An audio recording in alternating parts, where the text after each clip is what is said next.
हलन सां वठी आगाह कया आखे नए दरे मां शहीद बेनज़ीर भुट्टो जी ॾींहुं वरसी सुभाणे गढ़ी खुदा बख्श भुट्टो में निहायत अक़ीदत सां मल्हाई वेंदी।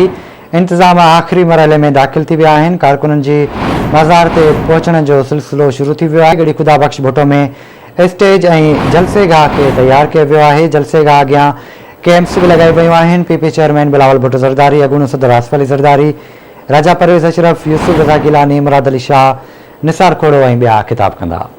तफ़सील वठंदासीं नओं दरे मां रशीद अबड़ो खां। रशीद आगाह कजो। जी बिल्कुल, पीपीए जी शहीद चेयरपर्सन मोहतरमा बेनज़ीर भुट्टो जी 14वीं वरसी सुभाणे पाकिस्तान पीपल्स पार्टी पारां निहायत अक़ीदत एहतराम सां गढ़ी खुदा बख्श भुट्टो में मल्हाई पई वञे। उन हवाले सां गढ़ी खुदा बख्श जे अहाते में वॾो जलसेगाह स्टेज तयारु कई वई आहे, जॾहिं ते स्टेज जे आॾो कैंपूं पिणु लॻाई वियूं आहिनि, जिते मुल्क जे मुख़्तलिफ़ कुंड कुर्श खां ईंदड़ जियालनि खे तरसायो वेंदो।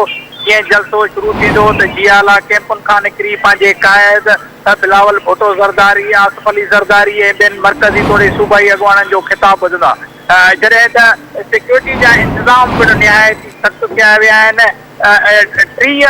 30 SSP समेत जेको आहे त 7,800 अहलकारनि खे जेको आहे त सिक्योरिटीअ ते हिते मुक़ररु कयो आहे। गढ़ी खुदा बख्श में किलो सर्किट कैमराऊं तोड़े वाक थ्रू गेट रखिया विया आहिनि, जंहिं ज़रिए जेको आहे त मज़ार अंदरि ईंदड़ जियालनि खे झड़ती वठण खां पोइ अंदरि दाख़िल थियणु ॾिनो वेंदो। जॾहिं त भुट्टो हाउस नौंदरो ते पिणु सिक्योरिटी जा इंतज़ाम निहायत ई सख़्तु कया विया आहिनि। आख़िरी शिकिल जेको आहे त इन इंतज़ामनि खे ॾियण जे लाइ जेको आहे त सिंध जो वॾो वज़ीर सैयद मुराद अली शाह कुझु ई घड़ियुनि में गढ़ी खुदा बख्श भुट्टो पहुचण वारो आहे, जेको सिक्योरिटी इंतज़ाम तोड़े जलसेगाह जो जेको आहे त जाइज़ो वठंदो ऐं गढ़ी खुदा बख्श शहीदनि जे मज़ारनि ते हाज़िरी भरींदो।